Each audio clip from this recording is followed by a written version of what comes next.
Bem, amados, então ficou livro de Atos, capítulo 2, né? Para a nossa comunhão essa segunda-feira. Nosso objetivo é sempre de meditar na palavra, de orar e estar em comunhão, né, uns com os outros e com o Senhor. E eu acredito que o capítulo 2 é um capítulo longo, então talvez a gente consiga ler 13 versículos e tentar refletir um pouquinho sobre esses 13 versículos. Depois a gente pega uma segunda etapa, uma terceira etapa, até terminar esse capítulo, né? Então, Atos capítulo 2, versículo 1. Chegando o dia de Pentecoste, estavam todos reunidos num só lugar. De repente veio do céu um som, como de um vento muito forte, e encheu toda a casa na qual estavam assentados. Foram vistas por eles línguas repartidas, como que de fogo, as quais pousaram sobre cada um deles. Todos ficaram cheios do Espírito Santo e começaram a falar outras línguas conforme o Espírito capacitava. Estavam morando ali em Jerusalém judeus religiosos, vindos de todas as nações do mundo. Quando, pois, se fez ouvir aquela voz, afluiu a multidão, que se possuiu de perplexidade, porque cada um os ouvia falar na sua própria língua. Atônitos e maravilhados, eles perguntavam: acaso não são galileus todos esses homens que estão falando? Então, como os ouvimos, cada um de nós em nossa própria língua materna? Partos e medos, elamitas e os que habitam na Mesopotâmia, e Judéia, e Capadócia, Ponto e Ásia, Frígia e Panfilha, Egito e das partes da Líbia próxima a Cirene, visitantes vindos de Roma. Tanto judeus como convertidos ao judaísmo, cretenses e árabes, nós os ouvimos declarar as maravilhas de Deus em nossa própria língua. E todos se maravilhavam e estavam suspensos, dizendo uns para os outros: que quer isto dizer? Alguns, todavia, zombavam deles e diziam: eles beberam vinho demais. Então esse evento vamos colocar assim, singular, né? Acho que é na história da igreja, né?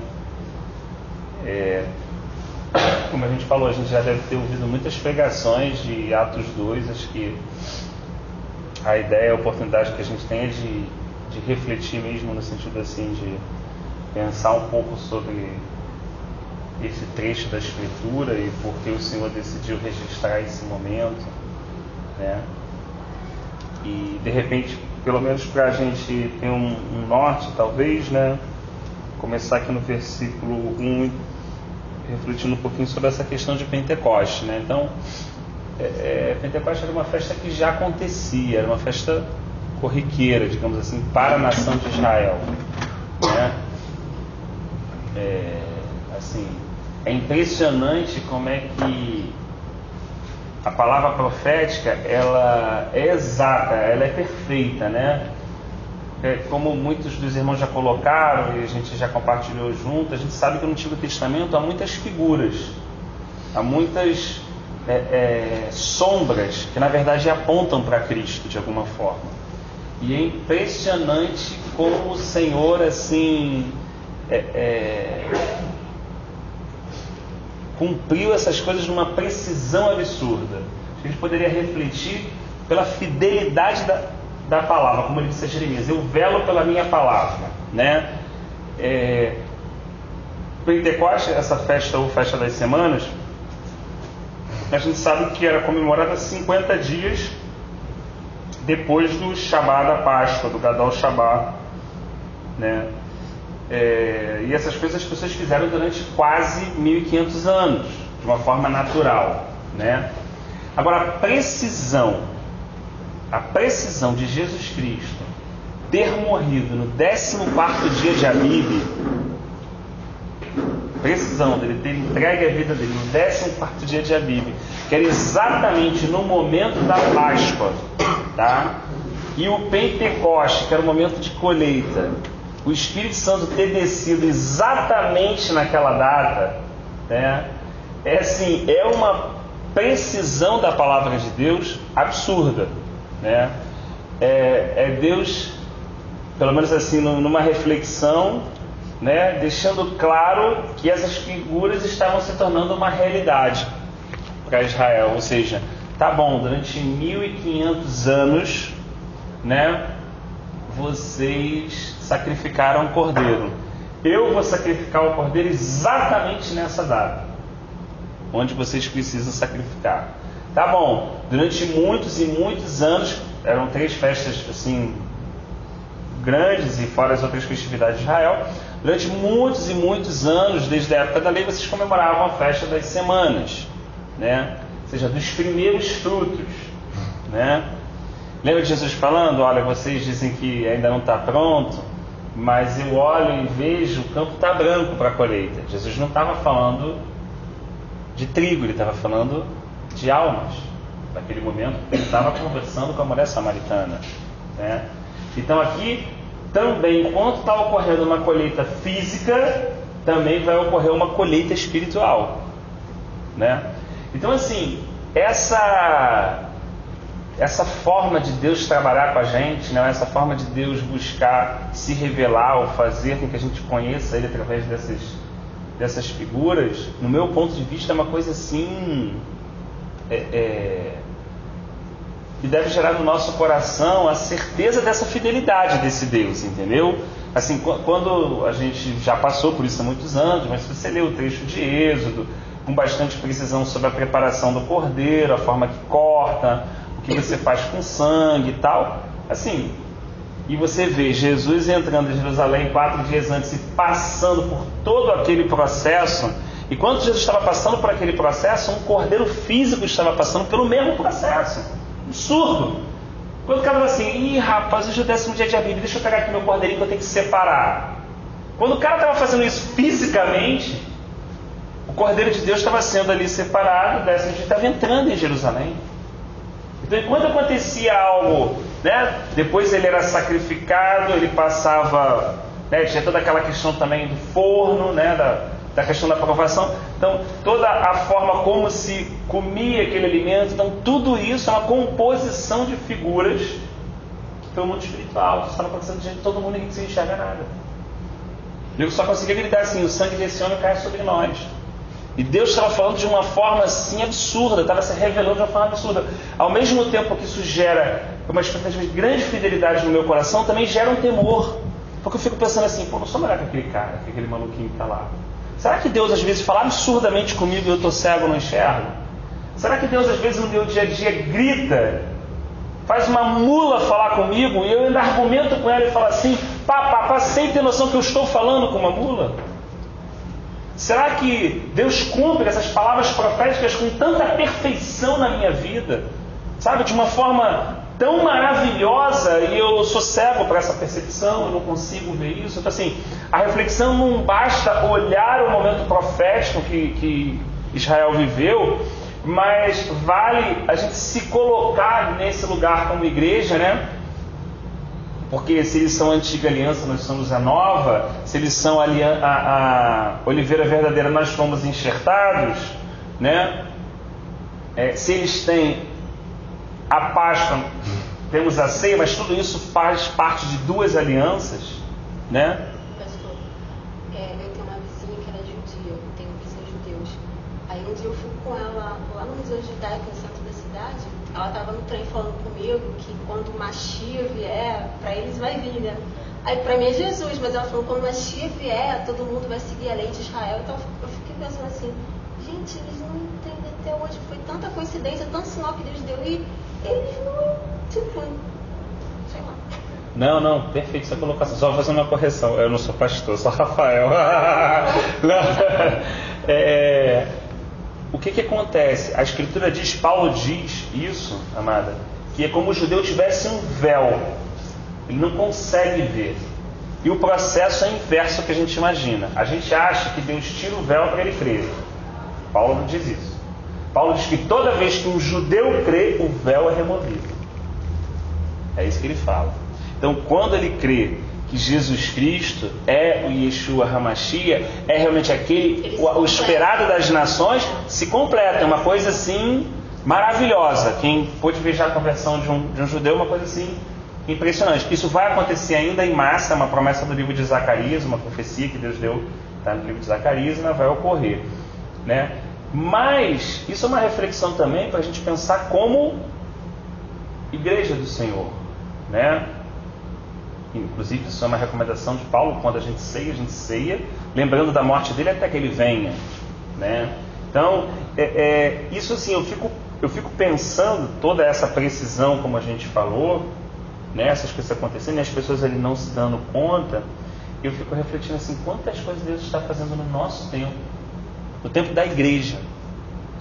Tem algumas que nós vemos? Temos. Deus cumpriu uma profecia de Isaías na nossa geração, cara. Ele falou: pode uma nação nascer em um só dia? O Estado de Israel renasceu em 1948. Deus cumpriu uma profecia ali, cara, no meio de 6 nações que iam destruir eles. Deus devolveu Jerusalém em 67 para 68. Essas profecias, elas estão no livro, elas se cumpriram agora. Agora. Não estamos falando de profecia de 1000 anos atrás, não. Estamos falando de agora. Quem teve a oportunidade de ver o documentário, né, Maçãs de Ouro e Salva de Prata, cara, um documentário que não é cristão. É um documentário falando sobre o retorno de Israel para sua terra. Você não consegue entender. Você não consegue entender porque as pessoas estavam morando bem, pô. O judeu polonês, o judeu que morava na Rússia, o judeu que morava na França, o judeu que morava... Eles sabem como eles se cumprimentavam, Rafa? Quando eles se reuniam para orar e tudo, eles apertavam assim a mão e o braço e falavam assim: próximo ano nos vemos em Jerusalém. Mas só tinha terra, só tinha deserto. Quem impulsionou no coração deles o desejo de voltar? Quem colocou no coração deles o desejo de voltar para aquela terra? Tanto que não tinha nada, que foi quando teve o nascimento dos kibbutz, que eram as grandes comunidades judaicas e tal, para tentar sobreviver, não só no meio daquilo que ainda não dava nada na terra, né, naquele momento, como também com a questão da guerra. É bem interessante, hoje eu estava lendo, não sei se vocês viram um texto de arqueologia falando que o que eles pensavam que era a cidade de Davi estava além das muralhas antigas. E aí um arqueólogo achou um pedaço e eles começaram a desvendar. E eu fiquei muito impressionada que a arqueóloga falava isso. Ela falava: eu consigo ver as profecias se cumprindo na minha frente. Aí ela falava que eles falam, Jerusalém, sacode seu pó. E ela fala que quando eles vão mexer, ela consegue ver o pó saindo. E que hoje ela faz o processo inverso. Ela vai na Bíblia e através da Bíblia ela vai naquele lugar e acha que estava escrito ali. Eu fiquei assim, impressionada com a matéria. E ela falava de um jeito, ela ficava assim, abismada com a precisão. Ela falava: hoje eu consulto a Bíblia antes de ir para as escavações e os meus olhos conseguem ver as profecias se cumprindo e Jerusalém retomando para a promessa. Eu fiquei chocada com isso. E uma coisa interessante, por exemplo, que a gente fala que o cristão aqui guarda o domingo, né? Nós não guardamos o domingo. Porque guardar, eu tive uma coisa interessante assim, eu tive a oportunidade de ir em Israel. Eles guardam o sábado, porque lá não entra nem ônibus. Quando chega a hora a partir de 3 horas da tarde, a única coisa, você como turista, a única coisa que você tem para fazer lá é ir para o hotel, porque fecha tudo. Fecha tudo, não tem ônibus. Eu passei uma experiência que eu saí eu estava com um amigo meu, eu saí de manhã porque eu ia no Museu do Holocausto lá. A gente quase ficou no meio do caminho, porque era longe, assim, meia hora mais ou menos. Quando a gente chegou lá, a gente chegou de manhã mais ou menos, às 11 horas, estava fechado. Aí o rapaz falou: olha, aqui resumindo, vocês vão ter que, estou hospedado aonde? Está no centro? Pega o ônibus, que a partir de 3 horas não tem mais ônibus passando. Para de passar ônibus. Não param, fecha tudo, eles param de fazer mesmo. Aí quando chegam mais ou menos umas 6 horas da tarde, até uma coisa interessante e bonita, porque no hotel que eu estava, eu fiquei de frente para a cidade antiga. Então você olhava, via que aquela multidão de preto, eram eles indo para as sinagogas. e você escuta no hotel a oração que você bota. É uma coisa assim, é tremendo. Biblicamente correto guardar o sábado mesmo. A gente guarda, entre aspas, o domingo por questão de conveniência, cara. É mais fácil, ninguém trabalha domingo, entendeu? Lá a história é outra, lá cumpre-se exatamente o mandamento. É porque lá existe. É porque lá, por exemplo, é o inverso. Por exemplo, aqui o brasileiro leva em consideração o calendário cristão, né? Então, no calendário cristão, o domingo seria o renascimento de Cristo, a ressurreição de Cristo. Então, ele guarda o domingo. Eles não contam para eles é a lei, e na lei diz que guarda o sábado. O que eu tô assim, a analogia que eu faço é que quando a gente fala que a gente guarda o domingo, lá a gente faz, você ainda tem coisas funcionando. Aqui você tem coisa funcionando no domingo. Lá não, lá para tudo. Lá nem o ônibus roda.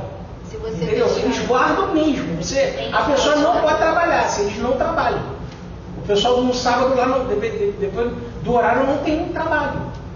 O negócio deles é, aí tem uma determinada hora, vai todo mundo, a cidade inteira, vai para as sinagogas. O ventilador está ligado, você não pode desligar, tem que deixar ligado só no outro dia que desliga. Tem uma youtuber, Dani Lobo, ela não é cristã, mas ela é uma blogueira de viagem, e ela fez uma viagem recente a Jerusalém.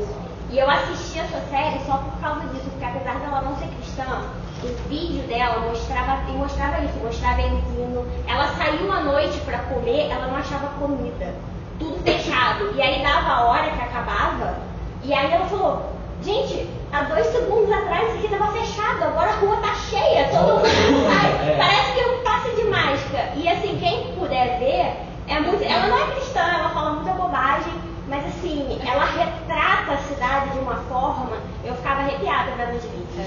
E ela ficou dentro da cidade velha, então você consegue ouvir a oração, você consegue ouvir tudo isso assim, você vai ligando, quando você vai ligando. Eu liguei várias coisas assim.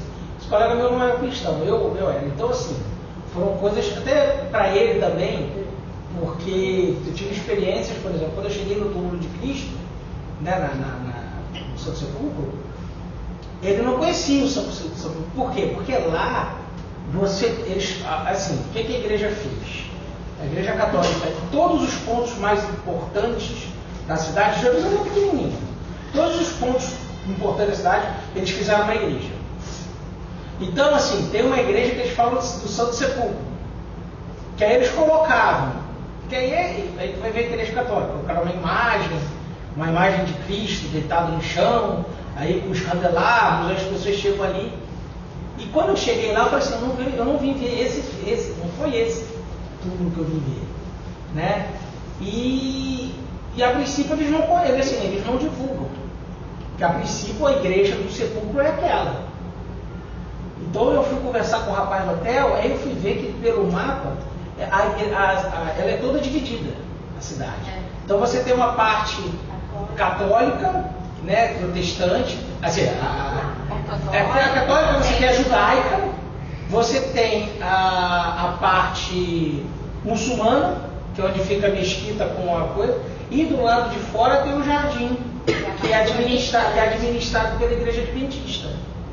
Que aí sim é onde tem a rocha, que seria a rocha do sepulcro vazio, com a placa, né, e tudo. E quando eu cheguei lá, vai ser uma das emoções mais, assim, uma das maiores emoções que eu tive na minha vida, né, porque foi um sonho realizado e era aquilo que eu fui ver, né, que eu queria. Mas você vê isso, assim. E em Jerusalém, a única coisa que me passava na mente quando eu fui, algumas coisas que eu vi na cidade, foi a passagem de Jesus dentro do templo,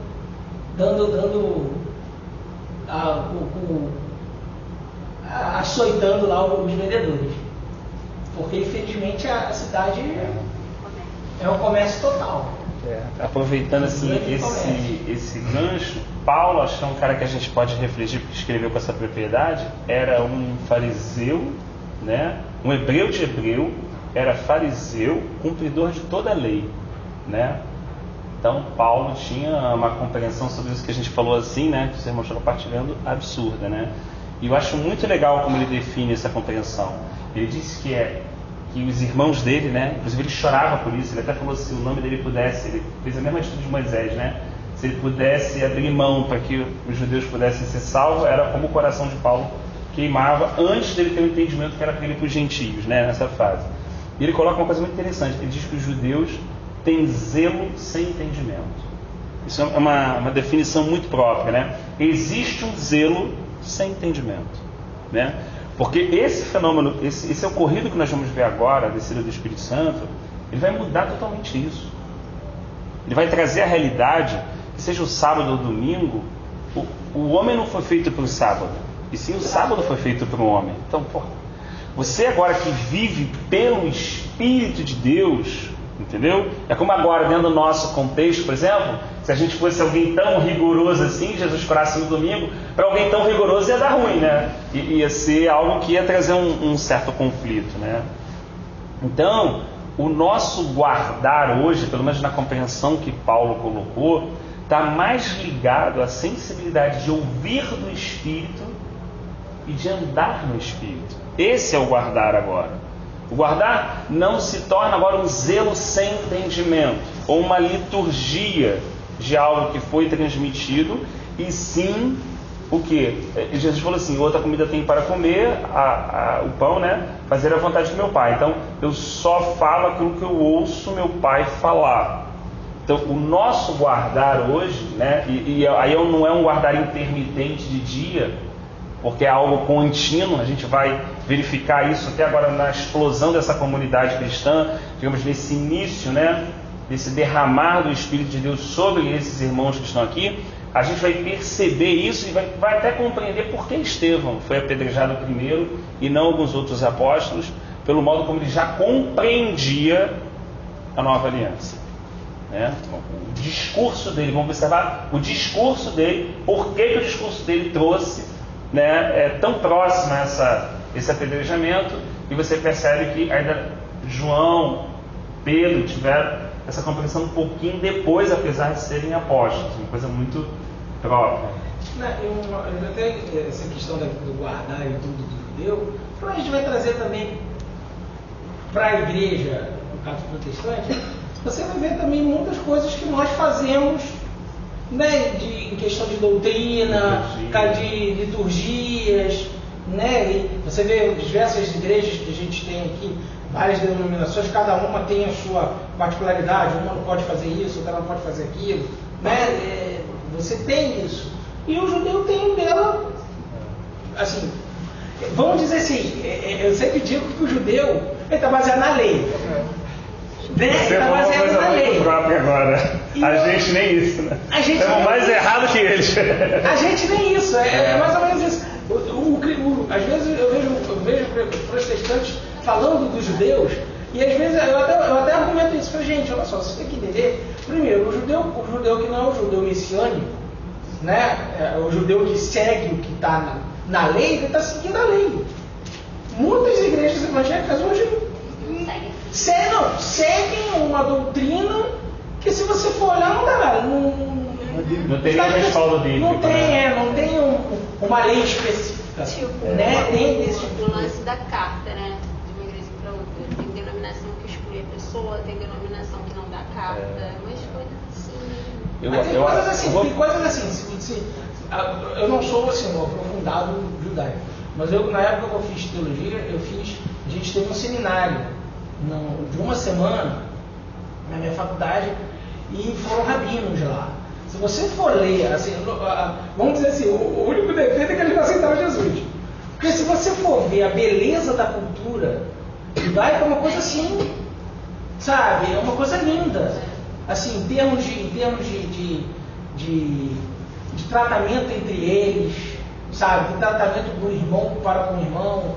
Aí as leis que Deus especificou que eles seguem ainda, sabe? É uma coisa assim.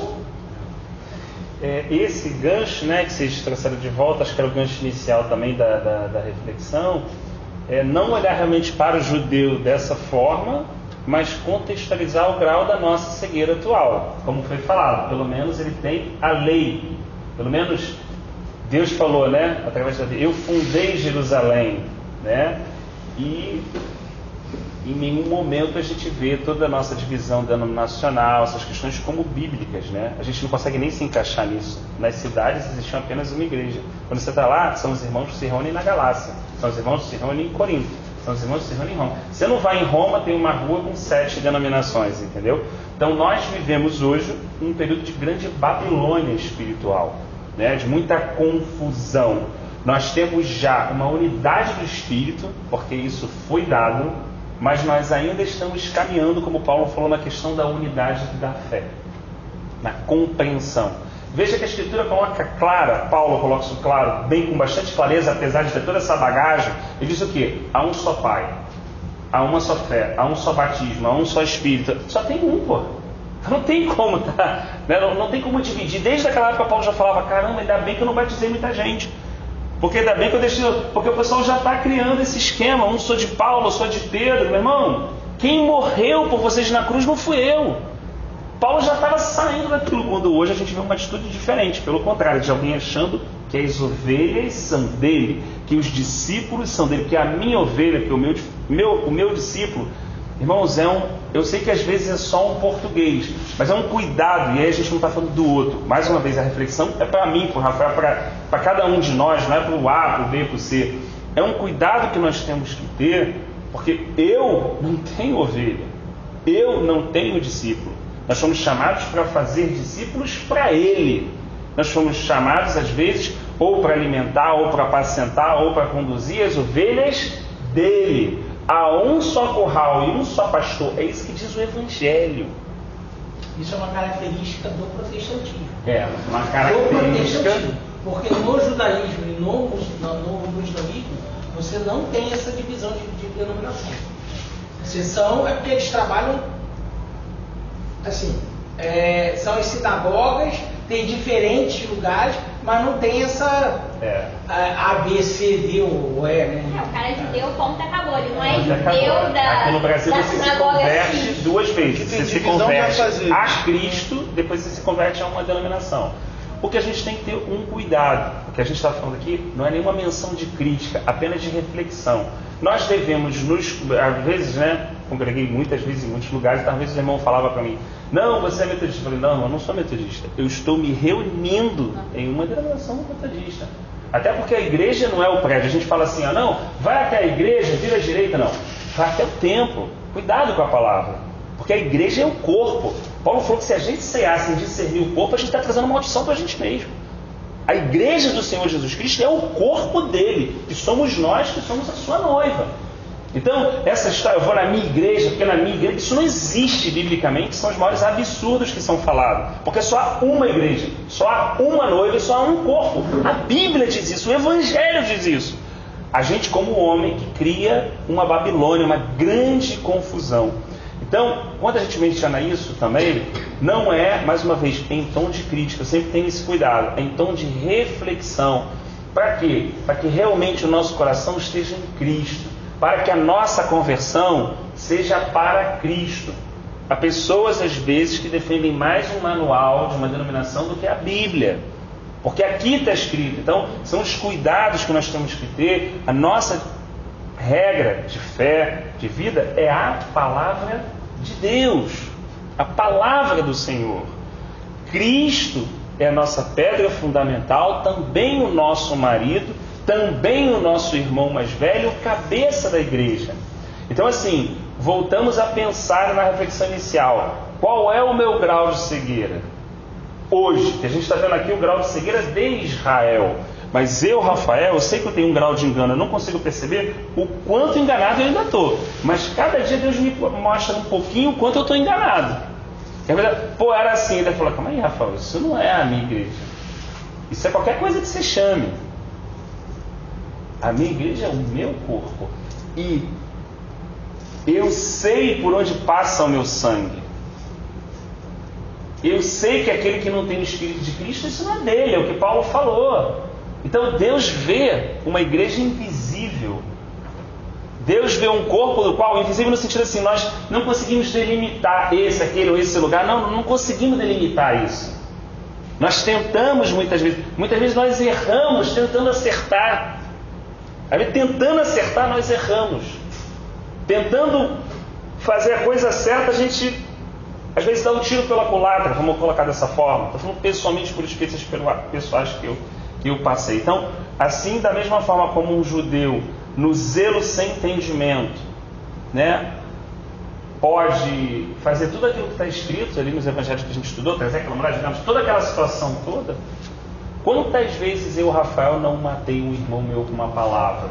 Ou quantas vezes eu, Rafael, fui indiferente à necessidade de alguém ao longo dos meus 20 anos de conversão e não prestei atenção a uma pessoa que estava caída e realmente precisando naquele momento? Qual é o meu grau de engano em me justificar achando que estava fazendo a obra de Deus, que eu visitava o presídio, isso, aquilo, barará, barará. Então, assim, e isso é importante. Por que, irmãos, é importante? Porque à medida que o Espírito de Deus ele vem e ele mostra o nosso grau de engano, gente, é uma maravilha, uma grande oportunidade da verdade do Evangelho, a verdade de Cristo, tomar conta do nosso coração de fato. Puxa, calma aí, eu tenho que... né? Por exemplo, uma coisa que não faz muitos anos eu vi o meu grau de engano, né? Quando eu vi o meu grau de religiosidade, minha irmã colocou assim numa reunião: poxa, Rafael, a gente precisa, né? Estou sentindo essa necessidade da gente tirar um dia aí para a gente fazer umas visitas, tá? Uma sexta-feira além do normal e tal. Eu falei, pois é e tal. Não está certo assim, vamos fazer isso. Não que haja problema em fazer as visitas, não. Mas aí tem uma coisa interessante, né? Nessa reflexão minha, olha só, uma coisa que é aparentemente certa, correta, tudo direitinho, né? Você trabalha todo dia, de segunda a sexta, 9 horas. Eu não vejo essa preocupação excessiva quando você entra no seu local de trabalho. Eu não vejo você entrando, como você entra, por exemplo, no hospital, orando, discernindo, ver com quem vai dar uma palavra. Eu não vejo isso. Você faz aquilo porque aquele é o dia. Quando você entra no hospital, aí aquele é o dia, aí você se transforma no cara espiritual. Quando você está trabalhando, a tua prioridade é... Tudo bem, a gente não vai misturar as coisas, a gente não está falando de parar de trabalhar para isso, não é isso, entenda bem. Mas é a ligação interior. Aí você fala assim, hoje eu vou trabalhar, mas na hora do almoço, quem vai sentar do meu lado? Deus vai falar com aquela pessoa, Deus tem uma necessidade com aquela pessoa. Então eu comecei a ver o quê? Que aquela obra é hipócrita, pô. Aquela obra é hipócrita, não tinha nada de Cristo, pô. Obra hipócrita. Porque era uma obra que eu fazia, mas que quando eu olhava o meu estado natural, quando eu olhava, um dia que eu dou para o vizinho, eu olhava quando terminava o trabalho, e por que terminou o trabalho eu estou indo? Por que eu não posso fazer uma oração em silêncio? Por que quando eu termino a visita do hospital, todo mundo dá as mãos e vamos agora fazer uma oração? Mas por que quando eu saio do meu local de trabalho, eu não falo assim, que a tua paz e o teu reino venham sobre esse lugar, que o Senhor governe esse lugar, que venha o teu reino sobre esse lugar e que esses corações se convertam a ti? Não de uma forma, porque um dia que eu tirei, não, como realmente eu fiquei pensando assim, caramba, eu sou mais hipócrita do que eu imaginava. Por isso que eu comecei a entender. Porque na verdade a minha grande missão estava hoje, segunda-feira do trabalho, pô. Estava quando eu entrei, quando eu comecei a olhar as pessoas e ver as pessoas, como eu me relacionei com aquelas pessoas, só humanamente ou espiritualmente? Ou quando eu apertei a mão daquela pessoa, interiormente estava falando, Senhor, que seja um dia diferente para essa pessoa, que só possa abrir os olhos dela e tal. Às vezes a gente valoriza as situações, mas a gente não percebe que a maioria dos nossos comportamentos são hipócritas. Eles estão relacionados a momentos que nós tiramos para ser diferente. Aquilo não é a totalidade da nossa vida. É por isso que nós andamos angustiados, em conflito, em todas essas questões de chamados, de dons, de tudo isso, e nos enrolamos na maioria dessas vezes.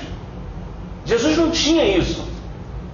Se ele estava no barco sentado, ele estava ensinando. Se ele estava no monte, ele estava ensinando ou curando alguém. Se ele estava passando, não tinha o dia da cura.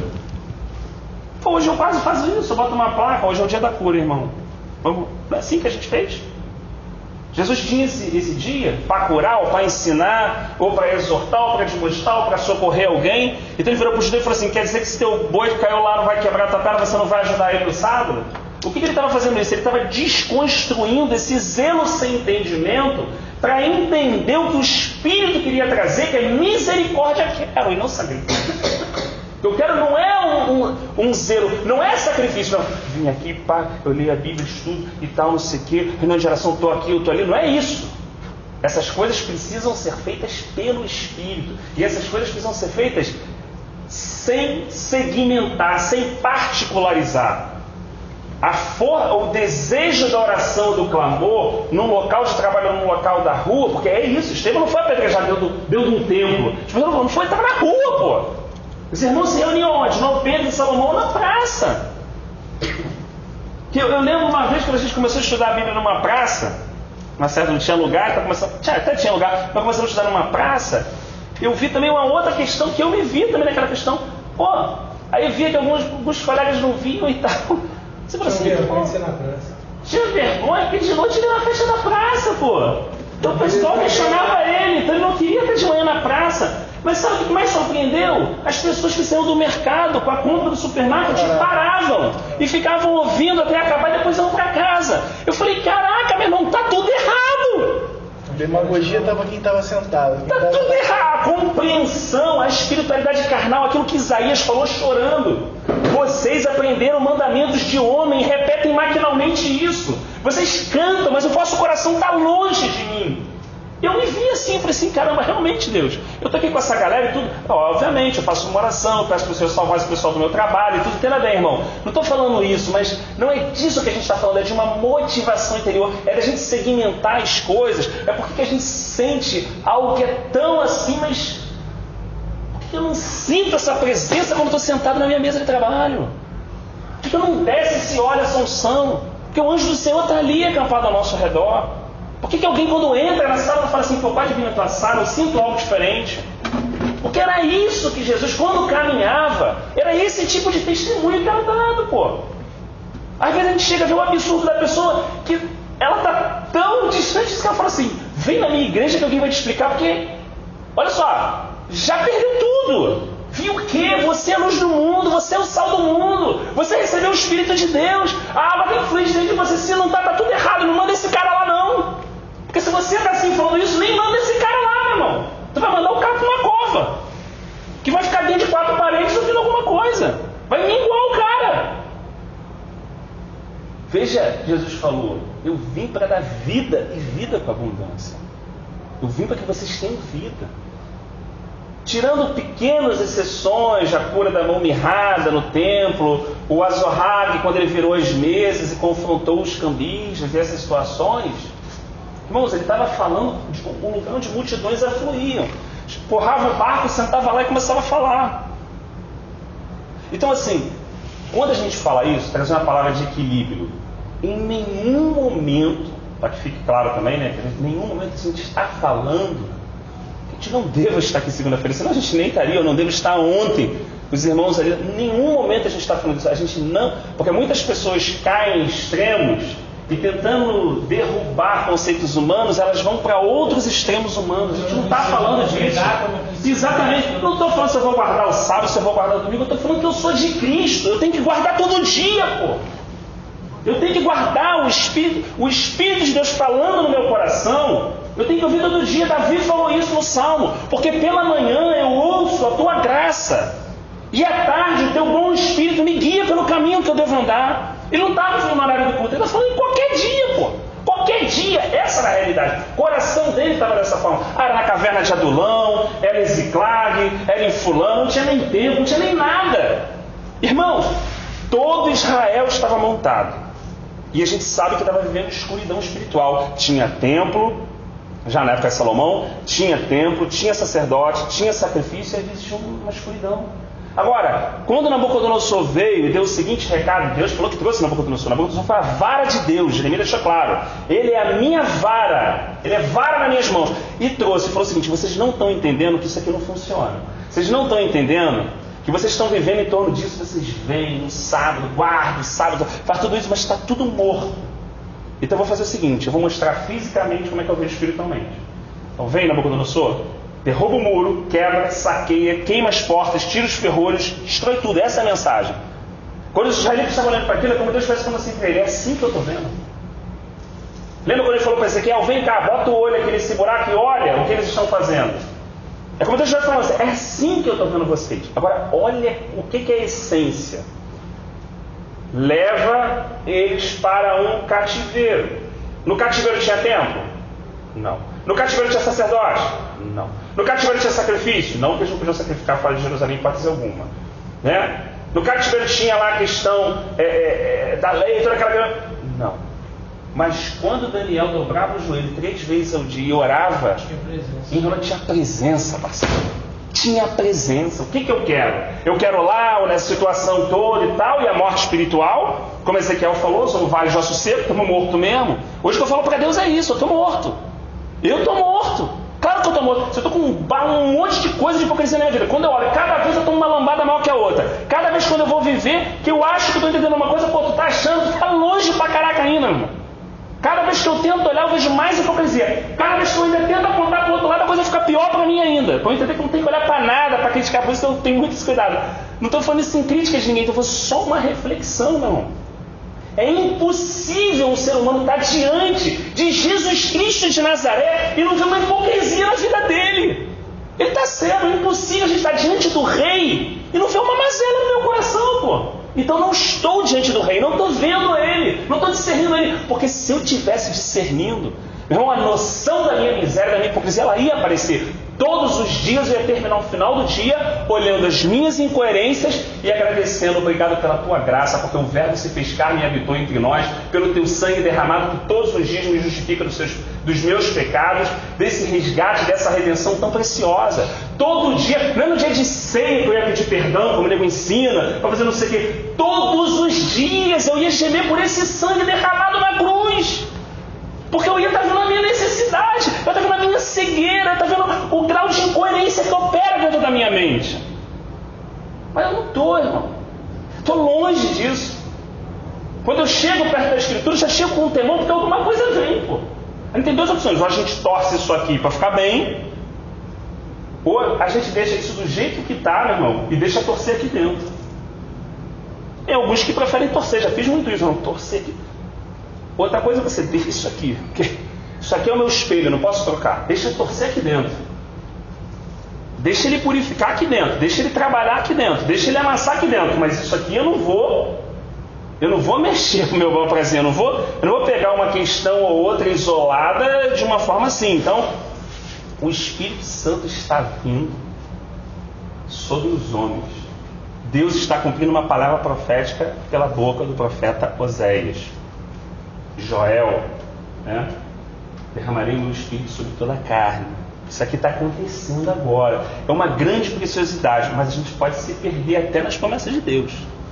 Às vezes você vê que Deus movimenta no lugar, e aquele movimento de Deus, eu me perco naquele movimento. Caraca, foi tremendo, né? Deus trabalhou e tal. Realmente, Deus trabalhou, curou, fez tudo isso tal. Pessoalmente. O que mudou em você? O que mudou em mim? Hoje eu vou sair daqui com que noção, eu, Rafael, estou falando da minha vida, que noção de hipocrisia, que incoerência de discurso, que situação que eu coloco, que eu vou, estuda, ora e tal, mas o que isso se reflete, o quanto isso gera em rendição, o quanto a minha vontade é ganha, o quanto o meu coração é dele, o quanto eu estou diante dele, porque é isso que vai valer no final, pô. No final vai valer isso. O que vai valer no final é se nós seguimos os passos dele, não do cicrano, do outro, do ministério fulano de tal, do apóstolo cicrano de tal. Moisés, que a gente considera o cara, Hebreus diz que ele é só o servo da casa. Porque Jesus é o filho. É só o servo, hein? Da casa. Fala assim, mas Jesus não, ele é o filho, ele é o dono. Então assim, besteira a gente querer ser igual ao fulano, ser igual ao cicrano, falar eu queria ser igual a esse homem de Deus, besteira. O que Deus tem preparado para você, para a minha vida, para a nossa vida é único, cara. É único para a nossa vida. É único para a nossa vida e é para o louvor e glória dele. Então, todos os dias é o seguinte, a gente vai ver que é servo de Deus é para obedecer. Estou aqui para obedecer, não estou aqui para ser feliz, estou aqui para Deus abençoar, estou aqui para servir. Ou minha convicção é clara, ou já começo em conflito o dia. Ou já começo boladinho, já começo chateado, já termino, faço um comentário, oro para Deus, já tenho um sentimentozinho que aquela situação já ficou arranhando. Por que toda essa questão, Tiago fala? Porque toda essa questão, porque eu sou carnal. Sou carnal. Rafa, eu posso ler a Bíblia, mas eu sou carnal. Eu posso orar, mas eu sou carnal. Tem conflitos que lutam comigo todo dia para não me render à vontade de Deus. Então, ainda que eu faça tudo certinho, ainda que tu me acompanhe a vida e fala assim, pô, mas o Rafael, cara, faz tudo certinho, mas a gente não está falando tudo certinho, a gente está falando de uma rendição. Ele está falando de uma rendição. Quando o outro exército falava assim, ó, não dá para mim botar uma bandeira branca, acabou, parceiro. O rei dele agora é o outro lado. Ele vai viver agora do outro lado. Ele pagava imposto para o outro lado, acabou, a regra daqui morreu. O cara botou bandeira branca. Só que eu quero botar a bandeira branca para Jesus Cristo e continuar o quê? Fazendo a minha vontade. Vivendo do meu jeito. Quando eu estou falando de vivendo do meu jeito, não é viver na bagunça, não. Viver do meu jeito é na forma. Deus falou uma coisa para fazer. Eu quero que Deus faça desse jeito. Aí Deus vai fazer, mas não é daquele jeito. Deus fala assim, por exemplo, eu vou te abençoar. Eu vivi essa experiência, era horrível isso. Eu vou te abençoar, eu sou fiel, eu não vou deixar você na mão. Você fica tranquilo. Aí chegava o cara do meu trabalho, atrasava 17 dias de salário. Eu falava assim, então Deus é mentiroso. Concorda? Para mim, na minha cabeça, Deus é mentiroso. Eu ia para Deus e falava assim, pô, o senhor falou que ia ser fiel e tudo e tal, tá aqui, não consigo comprovar. Mas calma aí, você não recebeu o salário, mas você não recebeu, aquela pessoa não bateu na tua casa com isso, com aquelas compras? Foi. Então você não quer que eu seja fiel, você quer que eu seja fiel do teu jeito. Você é barro, você é pó, e Rafael é prepotente pra cacete. Porque eu sou Deus, vida incriada, Zoe, era, sou e serei eternamente, e você quer me ensinar como cuidar de você? Você quer que eu faça ainda do teu jeito? Teu nível de soberba, de presunção, de altivez é tão grande que você quer que Deus faça do teu jeito, Rafael. Eu saía dessa conversa como, Rafa? Desse tamaninho, meu irmão, de madrugada, não tinha o que falar o quê com ele? O maluco apareceu lá com a compra, eu ia falar o quê? Só que eu não queria aquilo, porque o maluco aparecer com a compra era uma situação da qual eu dependia. Eu não sabia, o maluco bateu, eu não sabia que dia. Ele não ligava para avisar para mim que tal dia vinha. O do salário não, estava certinho. Vinha e eu administrava. Aquilo ali foi um ponto para começar a ver um descortinar na minha vida, de hipocrisia, de dizer que amo a Deus, que confio em Deus, dessa situação A, X, Y, Z, quando nada disso era verdade. Estou falando da minha vida, nada disso era verdade, pô. Eu falei, você quer alguma coisa comigo? Quero, senhor. Então eu vou começar a te mostrar a verdade a respeito de você. Se eu não começar a mostrar a verdade a respeito de você, eu não tenho como começar a te tratar. Você acha uma opção de coisa que você não é. Então, circunstâncias foram vindo sobre a minha vida para eu comecei a ver o grau de dano. Porque se você não sabe o seu grau de dano, você não consegue dar um passo. Não sei quanto eu estou enganado. Então, a primeira coisa, o grau de engano teu. Como você na tua mente imagina alguma coisa a meu respeito, como na sua mente você projeta um Deus, que muitas vezes não sou eu, pô. Eu sou esse Deus da palavra. Você quer me conhecer? Vem pra cá sem mudar nada. Deixa doer. Vem pra cá. Porque tem hora que você vai para Deuteronômio 8, vai estar escrito aqui, porque eu te levei para o deserto, eu te humilhei, te deixei ter fome, mas também te dei o maná que tu não conhecias, para que tu saibas que nem só de pão vive o homem, mas de toda a palavra passada de boca do Deus. Entendeu? Me ensinando aí que Deus não deixa passar fome, pô. Como é que tu faz com a palavra? Rasga? O que tu faz? Tem gente dizendo uma porção de coisa que não está escrito. Então Deus deixou. Deus não deixou o povo 3 dias. 3 dias sem beber água. Depois que passou do Mar Vermelho. Não, Deus não faz isso. Deus não faz? Está escrito. Eu não quero que Ele faça, é diferente. Eu não quero ler. Eu não quero conhecer esse Deus. Esse é o grande problema atual. Mas é porque eu estava até pensando nisso quando estava hoje no mercado estava voltando. Eu estava pensando assim. Você tem Abraão e tem Ló, né? Aí você teve a escolha. Quando o Ló olhou, ele olhou o quê? Campina Verde. Campina Verde. Abraão falou, tá bom, então eu vou ficar no deserto. Quando a gente tem a escolha, a gente sempre olha para Campina Verde. Ninguém olha para o deserto. Se Deus chegar para você está aqui, ó, eu tenho a Campina Verde e tenho o deserto. Com certeza, eu escolheria a Campina Verde. Só que ele vai chegar para você, ó, tu está escolhendo a Campina Verde, mas daqui a 2 meses, meu filho, vai descer fogo, vai matar todo mundo que está aí. Aí tu vê o amor dele, nesse caso, né, deixou escolher e deu ruim. Tem vezes, irmão, que deu certo com a gente, porque a gente nem conseguiu escolher. Olha o amor. Ele bota uma barreira, ele fala aquilo que ele falou para Zé. Ele não deixa você chegar, porque ele sabe que se chegar você vai escolher. Ele traz você pro deserto num caminho de espinho. Então tu vai andando e tu fala assim, pô, agora é ali. Ai! Aí tipo, ai, como é que eu estou andando fazendo a vontade de Deus? É muito hipocrisia falar, não, irmão, tô aprendendo, né? Tô querendo fazer a vontade do Senhor e tal. Mas tem essa marra de religioso, não tô querendo fazer a vontade de Deus. Deus botou um caminho de espinho, eu estou no espinho, meu irmão. Porque Ele sabe que muitas vezes eu falo como Pedro, para de falar assunto de morte, para de falar de cruz. Porque se o Senhor for, eu sou o próximo, irmão. Não quero esse assunto. Então, Davi orava assim, cara. O cara era muito transparente mesmo, irmão. Realmente o cara podia ter os erros dele, mas ele era transparente. Ele realmente falava, Deus, ensina-me a fazer a tua vontade. O cara já tinha derrubado Golias, já tinha arrancado 200 prefeitos de Filisteu, espada, pá, já podia meter a giga mesmo de amigo de Deus, de não sei o quê. E como é que esse maluco orava? Eu falei assim, não é possível que o cara está orando assim. Ele tinha que orar assim com 17 anos, quando não sabia nada. Com toda essa caminhada ele vai orar assim, porque quando você está numa realidade de Deus, cada vez que você chega perto, você vê, e quanto mais você sabe, mais você percebe que não sabe. Dá realmente uma sensação de dependência absurda. Porque você fala assim, porque você vai entrando em Deus, você vai caminhando para Ele, e cada vez aquilo, humanamente, vai te deixando mais inseguro. É a figura de Ezequiel. Você já está aqui, no tornozelo? Anda mais uns poucos. Você está no joelho? Anda mais uns poucos. Você está aqui agora no ombro? Anda mais uns poucos. Cada vez que você anda em direção à profundidade, você perde velocidade de reação, de controle de si mesmo. Aí Ezequiel falou assim, mas agora eu vou andar e não vai dar pé. Então, tu está andando, aquilo que Jesus falou, aquele que é nascido do Espírito não sabe de onde vem nem para onde vai. Então, quanto mais tu anda em Deus, mais tu perde a capacidade de controle sobre a própria vida, o controle sobre o futuro. O pé no chão significa isso. E aquela água se movendo, você não tem esse controle. A palavra está mostrando isso, mas dá um receio humanamente falando. Mas na verdade é o lugar mais seguro do mundo. Na verdade é o lugar mais seguro do mundo. Se foge disso e continua se dizendo que vive pela fé. Exatamente. Não, eu vivo pela fé, meu irmão. Eu estou desempregado agora. Pô, irmão, tu só não entendeu nada. Viver pela fé, mas está desempregado. Desculpa, eu estava na linha de raciocínio. Fala.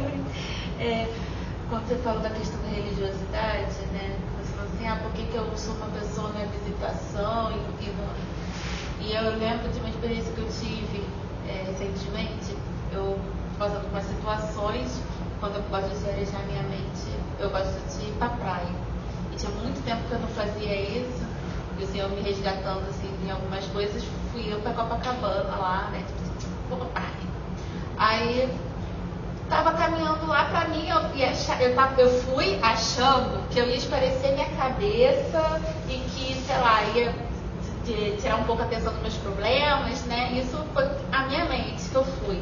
Só que quando eu cheguei lá, o Senhor me incomodou para estar orando por Copacabana. Então, assim, tipo, e ele começou, assim, de certa forma, a me lembrar que é uma praia que é, assim, tipo assim, porta aberta para um monte de coisa que acontece no Rio de Janeiro, né, que ela tem muitas oferendas no Réveillon e um monte de coisa e tal. E eu falei, Senhor, quem sou eu, né? Mas se é para orar, vamos orar. Então eu comecei a orar, comecei a profetizar, comecei a fazer as coisas lá. E assim, eu acho interessante isso que você falou, porque às vezes a gente acha, eu tinha esse pensamento que, tipo assim, para ter algum mover, vamos dizer assim, desse tipo, tem que ir um caravanão. Você tá entendendo? Tipo assim, cara, tem que ser um evento da igreja, dos jovens, sei lá o quê, e vai todo mundo pra lá, pra praia de Copacabana, vestir uma camisa branca, não sei, com Jesus te ama, sei lá. Então, assim, às vezes eu percebo, com esse assunto aqui do Espírito Santo, por exemplo, tem uma das coisas que me incomoda profundamente é quando o negócio tá fluindo, o Espírito tá falando, mas, cara, olha só, é pra terminar às 10. E terminar às 10 e pronto, o Espírito Santo, valeu, terminou, deu o horário. Isso me incomoda profundamente, você tá entendendo? Então, assim, eu acho que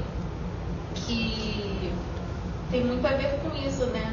A gente sempre está querendo ter, assim, acho que o controle e botar o Espírito Santo ali do nosso jeitinho, da nossa maneira, conforme é conveniente a nós, sabe? Então, essa coisa assim, eu tenho aprendido muito isso, sabe? Se é pra orar por Copacabana, eu vou orar por Copacabana, sabe? Se é só eu mesmo, então vou lá, sabe, se é pra ir pra outro lugar que o Senhor me mostrar, entendeu? Porque ele tá gostando de caminhar comigo pelo Rio. Eu vou, entendeu? Então acho que assim, o que tem se perdido muito, eu acho que é essa sensibilidade do Espírito Santo, justamente por essa questão também da religiosidade. Nós estamos perdendo. Não é o outro, não, somos nós. Sim. Somos nós estamos perdendo. E assim, a gente não sabe como Deus trabalha de uma forma ou de outra. Há momentos em que decisões que algumas pessoas tomaram como Ló levaram por ladeira abaixo. E há outros momentos como Jonas, em que Deus criou situações para que ele terminasse na vontade dele. Essas questões são super complexas, porque só Deus conhece o quê? O coração. Aí tu fala assim, isso é do Antigo Testamento. Não, já vi, já conheci. Já conheci tanta gente que tomou uma escolha e desceu a ladeira, como veio a minha mente agora o irmão que chutou o balde e falou assim, Rafael, tá bom, mas não dá nada pra mim pra ser crente não. Entrei no Facebook, eu fiz nada no Facebook, tem uns 10 anos, sei lá o que era. Algum bagulho desses aí. Entrei aqui, tem uma menina e tal em Teresópolis, vou pra lá, vou dar um espaguete nela, não quero nem saber de nada. Ele pegou no ônibus, foi direto pra Terê e tal. Pensei, no dia seguinte eu vou desenrolar lá pra ver. Eu vou meter o pé pelas ruas, o que aconteceu lá, vou trocar uma ideia com ele, né? Aí voltou o cara no dia seguinte, boladaço, né? Eu falei, o que houve, cara? Pô, a foto da mina lá era top. Cheguei lá, cara, a menina tava com câncer terminal. Tava no final, eu peguei pra ela ainda, tive que orar com ela, saí de lá quebrado, Jesus me moeu. Entendeu? Só nessa situação, voltando, o Espírito quebrou ele, voltou no sapato, não queria nem olhar para a direita nem para a esquerda. Por que isso? Uma questão do coração, não sei. Deus sondou o coração daquele meu amigo e viu alguma coisa que talvez eu julgaria ele. Falei assim, pô, o cara quer pegar isso aqui, papá, esse cara não quer saber mais de Deus. Aqui sou eu para julgar. Teve outro cara que fez isso e estava no coração disso mesmo, e ele pegou um caminho e se afastou do Senhor. Então não cabe julgar, não dá de olhar. A gente não sabe o que está dentro do coração realmente da pessoa, do indivíduo. Então tem hora que fala, por que o senhor não deixou, Jonas? Por que o senhor mandou uma baleia atrás dele? O cara não queria fazer a tua vontade. Eu não sei, eu não posso julgar. A oração que ele faz, quando ele diz assim, porque quando o abismo tomou posse de mim, as trevas me rodearam, quando as algas se envolveram no meu pescoço, então eu clamei a ti e a minha oração chegou até o teu santo templo. Essa relação entre o indivíduo, entre o coração e Deus, não cabe o julgamento, não cabe o falar.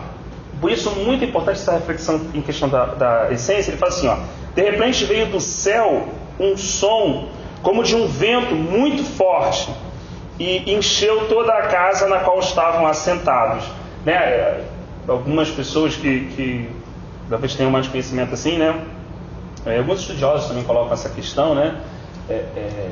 Quando a gente fala de Ruach Kadosh, né, que seria o Espírito Santo, muita tradução ainda vem como vento de Elohim, né? O sopro de Elohim. Então, essa ideia realmente do vento, você não vê, né? E algumas pessoas acabam entendendo errado, como uma força, mas não, o Espírito Santo é uma pessoa, se alegra, se entristece, falou com Pedro, então é uma pessoa. Nós não conseguimos entender, nós confundimos que quando não vemos um corpo definido, a gente não consegue associar uma pessoa, né? Então, ele diz assim, olha só que interessante. Viram o que parecia línguas de fogo, que se separaram e pousaram sobre cada um deles. Olha que coisa interessante. Então as pessoas viram isso, viram a língua de fogo. Viram a língua de fogo. Era um fogo mesmo desse foguinho nosso? Não era. No foguinho não, mas viram a língua de fogo. Né? Então o que a gente está falando? A gente não começou falando da figura e da realidade? Então a gente está vendo, olha só, o encontro é perfeito. Então a gente vai falar assim, então vamos pegar outro exemplo de que desceu o fogo do céu. Tem alguns exemplos. Tem Elias, desceu o fogo do céu sobre aquele local. Aquele fogo que deixou claramente quem era Deus e quem era Baal, ele veio do céu, ele não veio da terra. Um exemplo claro também de Moisés, depois que ele terminou, tá bom, fez o local do sacrifício, candelabro, altar do incenso, mesa da proposição dos pães, né? A cortina intermediária com os querubins, né? A arca da aliança, com o maná, né? Com a tábua da lei, ele ofereceu um sacrifício ao Senhor. Desceu o fogo do céu e queimou aquele sacrifício. Aquele fogo foi recolhido e era o fogo que alimentava o candelabro. É por isso que quando Nadab e Abiú foram oferecer um fogo, ele falou assim, fogo estranho. Não é um fogo estranho, é o nosso fogo. Não é o fogo estranho, é o nosso. Não é o do céu, é o nosso. Pô, ele pegou aqui de baixo. Só que olha só, por que tinha uma preocupação? Você fica pensando assim, pô, mas calma aí, que bitolação é essa que se o sacerdote deixasse aquele fogo apagar, que era tão assim, não dava para o cara chegar de manhã e acender de novo? Não dava. Aquele fogo era do céu, meu irmão. Quem acendeu aquele fogo era do céu, não tem na terra não, parceiro. Aquele fogo que estava ali, do candelabro que iluminava, que tipificava a Cristo, não é natural, ele veio do céu, meu irmão. Se esse bagulho apagar, a gente está. Então tinha um turno certinho, mergulhando, legal o azeite ali, pá, porque não podia deixar aquele fogo se apagar. Olha que coisa interessante. Então existia uma vigilância constante no quê? No azeite. Tudo isso é uma figura. Mas se a gente olhar a nossa vida espiritual agora, é uma tremenda realidade. Olha o fogo que desceu do céu. Desceu sobre a nossa vida, meu irmão. Só que a responsabilidade hoje não é do sacerdote. É nós, porque nós somos sacerdotes. Porque o Filho, diz Apocalipse, nos tornou e nos fez reis e sacerdotes para o Pai. Ele é o sumo sacerdote, mas nós somos sacerdotes. O fogo está em nós, desceu sobre a cabeça, o carinha viu. Desceu o fogo está aí, fogo está aqui, fogo do Espírito Santo está aqui. Só que quem faz a manutenção? E se apagar? Dá para vir no culto, dá para pedir alguém, ou ele tem que descer do céu de novo? Ele tem que descer do céu de novo. E aí a gente começa a entender um pouquinho a palavra do azeite, a importância, a vigilância sobre a própria vida. Eu estou olhando a vida de todo mundo, não estou olhando a minha, irmão. A minha lâmpada está para acabar. Minha lâmpada está para apagar. Ela está acesa ainda, mas ela está para apagar. Como é que você está para apagar? Porque tem pouco azeite. E eu estou olhando a vida dos outros. Porque o fulano, porque o culto, porque a igreja, porque tem nego assim, porque tem nego assado, porque hoje em dia, porque isso é um absurdo, porque não sei o quê, papapá. E a minha lâmpada apagando. Então, assim, esse momento é um momento importante, porque uma figura está se tornando uma realidade. O fogo desceu, agora o fogo está nos homens. E nós nos tornamos o tabernáculo. Porque Paulo diz isso de Jesus, porque ele tabernaculou, ele tomou a forma de um corpo humano. Então nós somos também um tabernáculo. O tabernáculo não tinha 3 espaços? Não tinha um lugar santíssimo, não tinha um lugar santo, não tinha o pátio? Nós também, corpo, alma e espírito, Rafa. A figura do tabernáculo, que tipificava Cristo, mas também tipifica o homem. Isso aqui é o pátio exterior, meu irmão. O lugar intermediário é a minha alma. Mas o lugar santíssimo é o quê? É o meu espírito. O que Jesus ensinou pra gente? Que o nosso Pai, meu irmão, Deus ele é espírito. E que importa aqueles que o adorem em quê? Em espírito e em verdade. Eu posso dar cambalhota aqui, eu posso me alegrar, mas se for só alma, se for só nego tocando e só minha alma estiver alegre, é nada. É o meu espírito que tem que se conectar com Deus. É o meu espírito que tem que estar quebrantado e contrito. E a minha alma, ela tem que refletir a condição do meu espírito. Então quando o cara não é convertido, o corpo está aqui, a alma está aqui, e o espírito está adormecido. Alguns estudiosos falam que morreu, cajadão e tal.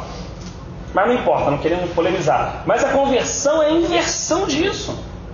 Então se o meu espírito está tendo comunhão com o Espírito de Deus, o meu espírito está alegre, isso extravasa para a alma. Minha alma fica alegre. E aí o meu corpo pode dançar. Ou pode se alegrar. Mas isso é uma consequência do que veio de onde? Do meu espírito. Não adianta ter um maluco dançando sem nada. Não adianta eu sair dançando sem nada. Não adianta eu forçar a barra. Não adianta eu querer uma coisa que não seja extravasar de algo interior. O meu corpo pode ter uma lágrima. Mas isso tem que vir da alma. E a alma tem que estar contagiada pelo meu espírito, que está chorando junto com o Espírito de Deus. Que está me conduzindo ao arrependimento. A parada não é na alma, como o nego fala, animal auditório. É uma coisa que o quê? Nós às vezes lemos a palavra, não tem que ser o pregador giga, XYZ, disse a palavra certa, frase de efeito, isso e tal, com boa oratória, não tem que ser isso. Eu lembro no século XVII, XVIII, 2 irmãos gêmeos, que era uma coisa muito interessante. Eles entravam num local de reunião e eles falavam assim, Deus está aqui, acabou, meu irmão. Eles se jogavam no chão, começava a chorar, começava a gemer, eu não falava nada, só assim, o Senhor está aqui. Então isso não tem a ver com algo que é produzido pelo homem. Às vezes, a gente erra muito como pregador. A gente erra muito, às vezes, como ministro da palavra. Porque a gente sente uma obrigação que não é nossa. A gente não deve produzir nada. A gente não deve fazer as pessoas sentirem alguma coisa.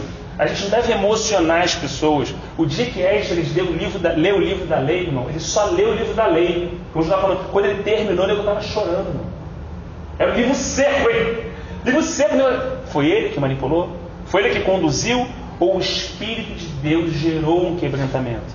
Então, se a gente quer voltar para essa realidade, se a gente quer voltar para essa essência, se a gente quer que de alguma forma Cristo seja manifestado em nós ou na comunhão, de alguma forma nós precisamos abrir mão das ferramentas humanas, a gente precisa abrir mão dos artifícios humanos e deixar que o Espírito de Deus possa gerar, sim, o quebrantamento, a alegria, o consolo, a edificação, a alimentação. Que seja algo que uma pessoa possa sair dali e falar assim, não foi até tão assim e tal, mas caramba, Deus me edificou. Ou seja, quando ele consegue desconectar a figura do instrumento que está sendo usado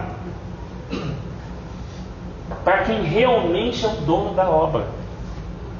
É uma questão vital nossa, né? Um dilema nosso, e que os irmãos aqui agora vão começar a experimentar isso. Todos ficaram cheios do Espírito Santo e começaram a falar em outras línguas. Veja bem, falar em outras línguas, tá bom, mas aí tem... Eu queria fugir desse versículo por causa da complicação que está aqui, porque a gente não é polêmico para isso. Tá aqui. Não estamos aqui para falar questão da língua e tal, mas ficar cheio do Espírito Santo também, todo mundo concorda. Paulo fala assim, cheios do Espírito, falando entre vós em salmos, hinos e cânticos espirituais. Se a minha conversa não foi essa, tá bom, não devo fingir não, eu devo ser carnal mesmo. Se o que eu é aquilo ali, eu devo ser a minha realidade. Devo ser diante de Deus que eu sou diante dos homens, diante dos homens que eu sou diante de Deus. Bom, mas eu também não vou me acomodar nessa realidade. Se isso aqui, eu não quero fingir nada. Mas, poxa Deus, eu queria que o Senhor me enchesse do Espírito Santo. Eu não sei nem se eu vou gostar muito quando o Senhor fizer isso. Eu não sei nem se isso vai me agradar legal, ou se vai me botar numa mão enrascada. Eu não sei nem, porque com aquela história, né? A gente acha que é amigo de Deus. Tem noção que quanto mais amigo, a cruz fica mais amigo, meu. É aquele jardim para aquele cara se para tomar na direção da cruz. Não tem saída. Então, assim, mas no nosso caminhar, no nosso fidelidade, a gente buscar essa sinceridade, não na acomodação, buscar essa sinceridade assim, Senhor, isso aqui, para com isso aqui, essa situação, essa parada aqui onde eu sou escravo, essa situação, isso aqui me prende demais, uma meleca essa situação e tal. Eu digo até para o Senhor que eu não quero, mas isso aqui eu acho que eu quero, eu não sei como é que o Senhor vai fazer isso na minha vida. Senhor, e você, assim, realmente há uma voz de sinceridade dentro do nosso coração, né? A gente fala assim, Senhor, eu queria que o Teu Espírito Santo fizesse, eu queria que o Senhor gerasse, não só fizesse, eu queria que o Senhor fizesse tanto querer como efetuar na minha vida. Eu queria que o Senhor promovesse essa modificação. Eu queria ainda que o Senhor me guardasse, depois dessa modificação, da vaidade, e de tentar ainda, depois disso tudo, falar que eu sou crente, que eu mudei, que agora eu sou daqui, não sou mais do mundo, e tem ligo na praia, mas eu estou estudando a Bíblia, que o Senhor me livrasse de toda essa bodega, e ainda pudesse colocar nos meus lábios uma palavra de sabedoria, para quando eu encontrar um cara que está se sentindo na pista, no lixo, falar assim, meu irmão, tá tranquilo, você não está entendendo, o Evangelho é feito para você. Não, mas eu não sou esse cara. Não, meu irmão, Jesus veio para os doentes. Vou te contar a minha história, tu vai entender. Está no lugar certo. Está buscando te apresentar a pessoa que pode fazer isso pela tua vida de fato. A maioria dos testemunhos hoje mais afasta do que aproxima. É porque às vezes o cara está aqui, não tem coragem de dizer, mas quando você está no trabalho você vê isso. Pô, fui visitar, o cara falou isso, pô, eu não sou crente, isso aí não dá para mim e tal, não sei o que para. Então alguma coisa está errada no meu Evangelho, da maneira que eu creio. Gosto muito de um pastor que escreveu uma biografia que eu achei interessante, se não me falha a memória, em Nova York, disso. Quando ele chegou lá e encontrou uma prostituta na rua, virou para ela e falou, pô, você não quer aceitar Jesus e tal? Ah, não, estou com muito problema e tal, não sei o que, mas vamos lá, vamos na igreja. Eu falei, ele vai me matar, meu, acabar comigo. Sentar num lugar e você tem outro. Aquele dia que ela fechou no cara, o cara falou, realmente, isso é tudo errado. Daí ele começou a se questionar e falou assim, realmente. Então assim, é fácil ler, é tranquilo ler, mas permitir que o Espírito de Deus tire isso daqui, meu irmão, e aplique isso na nossa vida, quando isso chega para a prática mesmo, para o dia a dia, quando eu tenho que ficar quieto, ou a situação A, X, Y, Z, blá, é um dilema, é um confronto. Eu digo sim hoje, amanhã eu estou dizendo não. Eu oro de um jeito hoje, amanhã eu falo para. É como um filho fala assim, pai, pô, me ajuda. Estou precisando de um filho mais adolescente, né? Pô, me põe na linha. Quando tu vai pôr no dia seguinte na linha, ele fala, pô, pai, sai de perto de mim. Não fica na minha cola, a gente é igualzinho. A gente ora, reconhece no momento de quebrantamento, pede ajuda. No dia seguinte, quando vem o consolo, a edificação, a administração, a gente briga com Deus, a gente foge de Deus, a gente fecha os ouvidos para Deus, se a gente for sincero, né? Fala. E é uma coisa também, se você vai daquilo que ele estava falando, do islamismo, do judaísmo, né? E do cristianismo. Se a gente fosse analisar as três, o mais fácil é o cristianismo. Porque se você for ver o que é para uma pessoa que é muçulmana, o que ela tem que seguir dentro da... O que o judaísmo, o que o judeu tem que fazer e o que o cristão tem que fazer. Lógico que Jesus falou, olha, não deixa a liberdade de se tornar libertinagem. Mas se você for ver num contexto, o cristão é muito mais livre para fazer coisas do que é o judeu. E ainda assim, as pessoas olham e dizem, não, eu não quero isso. Tem uma observação interessante que você fez, e só para a gente fechar aí, vou fechar assim, né? Os irmãos estão livres para colocar. Mas, por outro lado, tem uma reflexão legal dessa situação do Novo Testamento. Nós gostamos muito de regras. Todo ser humano, né? Todo ser humano. O cara entra no trabalho, o que eu tenho que fazer? Eu vou casar, mas o que é? Tá, para não brigar, o que é que você quer que eu faça? A gente é muito fácil na regra, né? Tudo que tem regra, a gente se adapta melhor, né? Aí quando você vem do Evangelho e fala assim, mas o fruto do Espírito não tem lei. Mas assim, não tem lei? Não tem lei para tu amar, para ser misericordioso, bondoso, paciente. Pode ser, você não precisa ter medida na paciência, não, você pode ser ilimitadamente paciente. Ou eu posso ser ilimitadamente, sei lá, suportar, ou seja, são questões que podem não ter assim, muitas questões específicas, mas elas vão de encontro à nossa natureza. É isso que... Assim, porque a nossa natureza, porque Deus sabe onde está a questão, Ele sabe que tem que ir para a cruz, né? Então assim, se o cristianismo fosse, você tem que fazer isso, paguem aqui, subir essa escada, descer essa escada, não, nego ia mole. Agora, quando ele chega para um cara e fala assim, ó, você Isaac, você é essa situação, você que ele sabe, ele vai aonde o nosso coração está apoiado, porque onde está o nosso tesouro, ali está o nosso coração. E aí naquela hora a gente faz, assim, eu me vi em algumas situações da minha vida igual o jovem rico, né? Assim, voltar triste, porque tipo assim, caraca, ele podia ter pedido qualquer coisa. Se ele falasse hospital, presídio, isso, aquilo, missão, mandar para África, não sei, qualquer bagulho eu estava dentro, mas, cara, ele pediu isso. Então, assim, por quê? Ele sonda, esquadrinha o nosso coração, sabe o meu assentar, o meu levantar, todas essas questões. Então, assim, por isso que a palavra fala que ela é o quê? Fala de dois grupos, que ela divide. Separa legal. Separa a alma, ele vai onde tem que ir. Onde tem que ir. Onde precisa de cura, onde precisa de libertação, onde precisa de uma série de coisas. Tanto que às vezes, o que acontece? Eu me vejo muito assim. Aqui às vezes você está numa discussão, quando eu começo a me sentir muito assim, discussão, seja marido ou mulher, mais marido e mulher e tal, mas discussão é uma coisa assim, que eu começo a ficar meio impaciente, aquilo é um termômetro. Para mim, eu falo assim, eu não quero que mexa aqui. É isso que minha alma está falando para mim. Opa, Rafael, estou te dando um sinal, não deixa mexer aqui. Aí tem duas opções. Ou eu não deixo mexer mesmo, e o pau come, eu sei que insiste que eu vou defender aquilo, ou eu sigo o Evangelho e falo assim, meu irmão, aquele que quiser se preservar, vai perder a sua vida, e aquele que perder a sua vida, vai ganhar uma arma. Na hora de tu abre, eu falo assim, tá certo, meu, eu estou bolado comigo mesmo agora, minha alma, eu estou bolado contigo, porque não é loucura isso não, tá? Davi mesmo falou com a sua alma, falou, né? Bendiz a minha alma, o Senhor, ele mesmo falou com a alma dele. Você não quer se expor, você não quer dar razão, mas você tem que perder. Tu tem que perder, tu tem que sair dessa ali.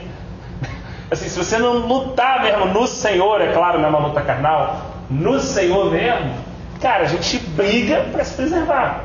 Eu brigo, Edson, para manter uma situação que eu não quero que alguém toque na minha vida, que alguém entre. A pessoa, às vezes Deus está usando uma pessoa está indo ali onde quer ir. Eu falo, pô, irmão, calma aí, pô, tu tá. Pô, não, ainda bem, né, irmão? Pô. Aí tu vai falar qualquer coisa religiosa, mas é para proteger. Porque aquele teste que Deus faz com a gente, quando a gente quer ouvir Deus, né? É uma outra questão também, uma outra hipocrisia que também é muito comum. Eu nem posso dizer se caiu ou não caiu, mas assim, pelo menos já deu para ver, né? A gente fala que quer ouvir Deus, e Deus fala assim, deixa eu ver se o cara do Rafael quer me ouvir mesmo. Aí eu tenho assim, meia dúzia de gente que, pô, né, vamos pensar assim, Rodrigão falar comigo, Alessandro, beleza. Né? Mas aí, de repente, vem o Mateus para falar comigo, pô, Mateus, uma bela saca, vida toda errada, entendeu? Rafa, cara, pô, entendeu? Uma bunda rascada, isso aí não, aí não. Aí eu vou ouvir os caras que eu acho espiritual. Tu acha que Deus vai usar os caras espiritual comigo? Eu estou ouvindo os caras, não estou ouvindo Deus. Meu irmão, essa marinha é muito tênue, eu demorei muito para aprender isso. Deus falou assim, deixa eu ver se ele quer me ouvir mesmo. Ele vai usar um cara para eu fechar o meu olhinho e discernir assim, opa, calma aí. Deus está falando comigo aqui. Obrigado, Senhor, ouvi tua voz hoje. Você falou comigo. Porque o que Deus vai fazer é o seguinte, o que você quer ouvir? Você quer ouvir alguém? Você quer ouvir um líder? Você quer ouvir um cara espiritual? Você quer ouvir um cara que você considera? Ou você quer me ouvir? Se você quer me ouvir, meu irmão, eu vou falar na mula, no vento, no teu pai, na tua mãe, no cara mais implicante do mundo. Ele vai abrir a boca e Deus vai falar comigo.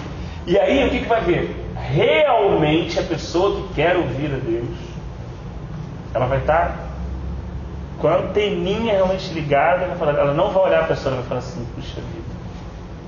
E ainda é mais vergonhoso, né? Porque quando a gente se coloca assim numa situação dessa, né?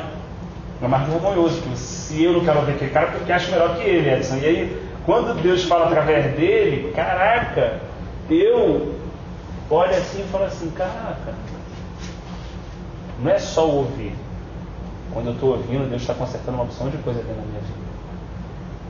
Está me mostrando uma série de hipocrisias também, de incoerências em relação a isso, entendeu? É muito bonito e é importante, né? É importante. Mas é muito bom a gente estar antenado. Gente, uma das maiores roupas que existe para a gente como ser humano é a hipocrisia. Adão aprendeu isso e ninguém ensinou para ele. Ele já pegou a folha de figueira e já meteu, meu irmão. Isso não tem a ver com... Quem ensinou aquilo para ele? A serpente? Não, pô. A natureza dele caída. Já ensinou. Ainda jogou por cima, projetou em cima do outro. Alguém ensinou? Está na natureza. Então a minha natureza, é isso que eu tenho que estar alerta, Rafael. Se alguma coisa acontecer, a minha tendência natural é transferir e ser hipócrita. Irmão, se eu não conseguir assumir isso, não dá nem para andar no Evangelho. Se eu achar que eu capacitei o Senhor, eu sou santo, eu sou isso, eu sou aquilo, se eu não conseguir ver isso, não dá para dar um passo.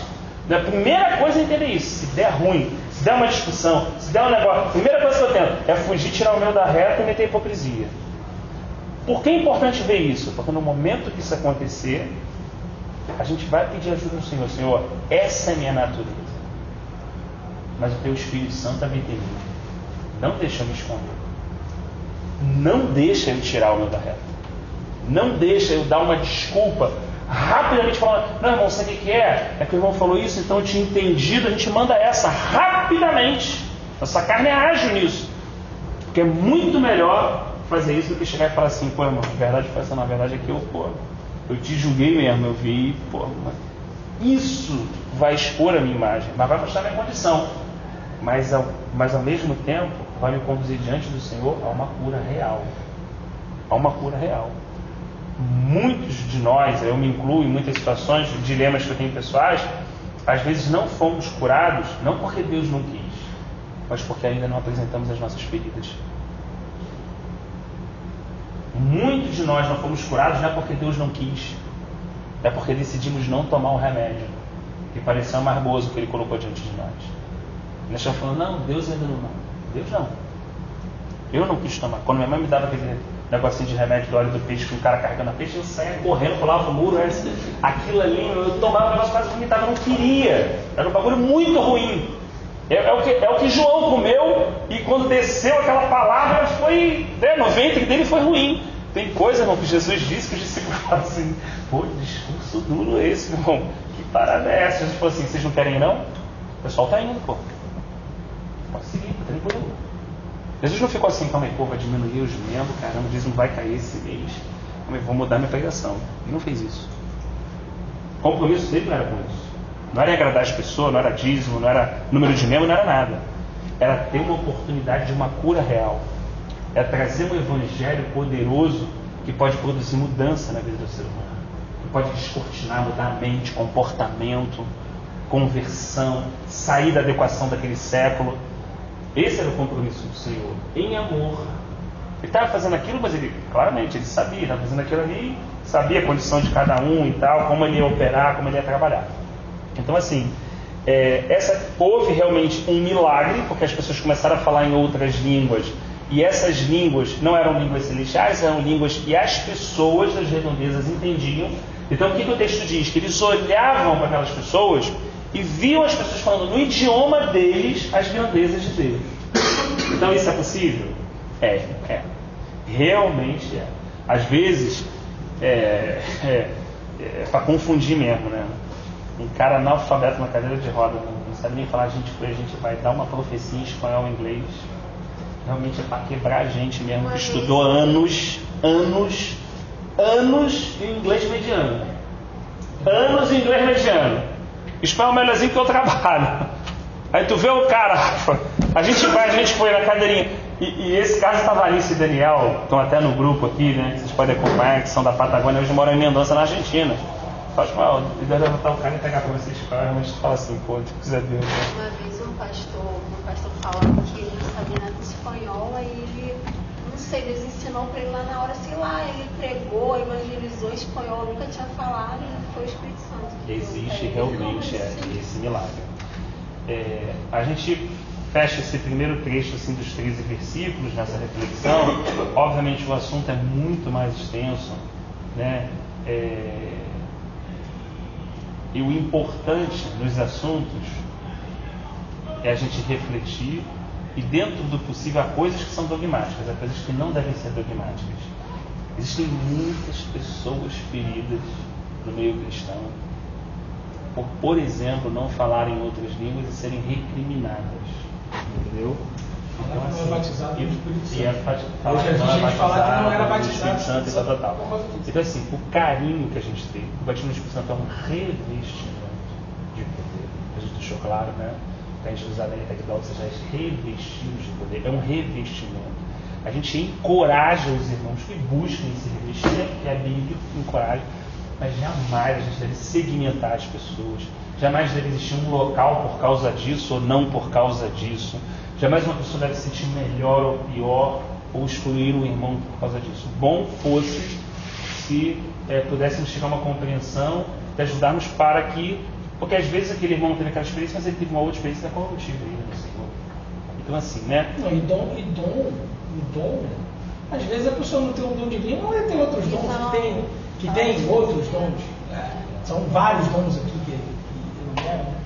É muito, assim, eu acho que nesse ponto, né, claro, Cristo e esse crucificado, a gente não abre mão, é dogmático, né? Pai, Filho, Espírito Santo, isso não é algo que a gente abrir, né? Se a pessoa não querer assim, Paulo disse que a gente não deve nem ter comunhão com ela. Mas nessas questões, a gente, minha opinião, agora eu estou dando uma opinião, pode ser completamente descartada porque não vale absolutamente nada, mas assim, nessas questões essenciais, não abrimos de mão. Nas demais, que a gente use a regra do amor. Né?